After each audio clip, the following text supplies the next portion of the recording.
क्या था कि ठीक है, अभिषेक सर रहिए आप साथ। देखिए, टाउटे तूफान की वजह से गिर सोमनाथ, पोरबंदर, अमरेली में तेज हवाओं के साथ बारिश हुई। अमरेली, जूनागढ़, पोरबंदर में ज्यादा असर देखने को मिला। ऊना में तो हवा की रफ्तार से एक मोबाइल टावर पत्तों की तरह गिर पड़ा। 14 जिलों में हाई अलर्ट जारी किया गया है। गुजरात पहुंचने के बाद देर रात टाउटे केंद्र शासित प्रदेश दमन और दीव के तट से टकराया, जिसके बाद दीव में तेज हवाएं चली, जिससे भारी नुकसान हुआ। तूफान की वजह से वहां कई इलाकों में पेड़ उखड़ गए, बिजली के खंभे भी सड़कों पर गिरे नजर आए।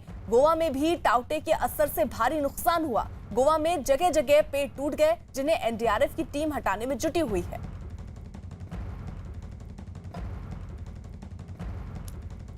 अलग अलग जगहों की तस्वीरें हम आपको दिखा रहे हैं कि तूफान का असर कितना हुआ है। चाहे वो गिर सोमनाथ हो, आणंद हो, ऊना हो, सौराष्ट्र हो, गांधीनगर या अमरेली, हर जगह कुछ ऐसी ही तस्वीर देखने को मिल रही है। सड़कों पर गिरे पेड़ नजर आ रहे हैं, कई जगहों पर बिजली के खंभे जो हैं वो उखड़ गए हैं। ऐसे में लोगों को काफी दिक्कतों का सामना करना पड़ रहा है। जहां एक तरफ यातायात कई जगहों पर ठप पड़ा हुआ है, वहीं दूसरी तरफ लोगों के घरों पर बिजली भी नहीं पहुंच पा रही।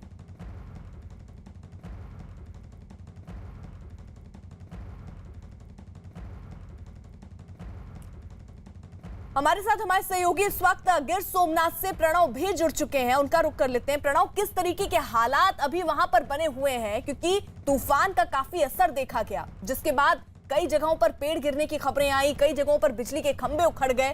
क्या किसी और प्रकार के नुकसान की खबरें भी सामने आ रही हैं? गुजरात में जिस तरह से लास्ट नाइट को जिस तरह से साइक्लोन यहाँ पर क्रॉस हुआ है, तो जो कोस्टल एरिया है गुजरात का, जिसमें सौराष्ट्र माना जाता है, वहाँ पर ज़्यादा इफेक्ट यहाँ पर हुई है। मैं आपको दिल धड़क एक ऑपरेशन दिखा रहा हूँ। आप देख सकते हैं, मेरे पीछे ही आप देख सकते हैं 8 लोग नाव में फंसे हुए हैं। 2 बोट है वो समुद्र में फंसी हुई थी। गत जो लास्ट नाइट को जिस तरह से साइक्लोन यहाँ पर आया था, जो हवाएं तेज हुई थी, तो जो लंगर में लगी हुई जितनी भी नाव थी वो समुद्र के बीच में आ चुकी है। और अभी कोस्ट गार्ड की टीम यहाँ पर पहुंची है, स्थानिक प्रशासन यहाँ पर पहुंचा है और इन लोगों को रेस्क्यू करने का काम यहाँ पर कर रहा है। आप देख सकते हैं लाइव दृश्य, 2 बोट थी, उसमें से 8 लोग का रेस्क्यू करने की जो कामगिरी है वो यहाँ पर स्टार्ट की गई है।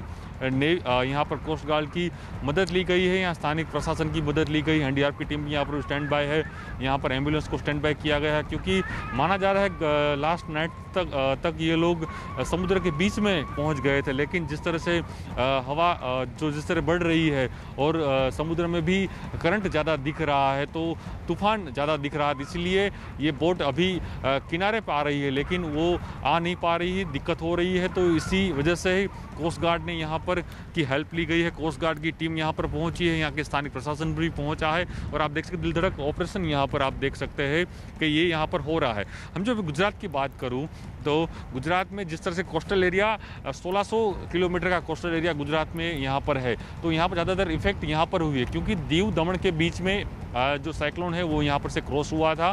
तो यहाँ पर जो दीव का एरिया है उसके पास जो ऊना छोटा सा टाउन माना जाता है, वहाँ पर भी सबसे ज़्यादा इफेक्ट हुई है। वहाँ पर कई घरों में नुकसान भी हुआ है। तो साथ में ही अभी जो साइक्लोन की जो असर है वो सिटी एरिया में भी दिखी गई है। भावनगर सिटी हो, बोटाद सिटी है, वहाँ पर भी ये इनकी असर दिखी गई है। अहमदाबाद गुजरात का सबसे बड़ा जो सिटी है, वहाँ पर भी लास्ट 24 घंटे से वहाँ पर बारिश थमने का नाम ले रही है, वो बारिश वहाँ पर हो रही है। तो साथ में ही यहाँ के जो लोकल गवर्नमेंट है, गुजरात गवर्नमेंट, तो उन्होंने भी 2 लाख से भी ज़्यादा लोगों का यहाँ पर उन लोगों ने स्थलांतर भी किया है। तो साथ में ही अभी जिस तरह से मैं आपको ये गिर सोमनाथ के जो दृश्य दिखा रहा हूँ, जो लाइव दिखा रहा हूँ, उसमें भी एयरफोर्स की सहायता लेनी थी, लेकिन जिस तरह से हवा का जो झुकाव है वो ज़्यादा यहाँ पर दिख रहा है। हवा की जो गति है वो तेज़ है, इसलिए वो एयरफोर्स भी का हेलीकॉप्टर भी, चॉपर भी नहीं आ पा रहा था।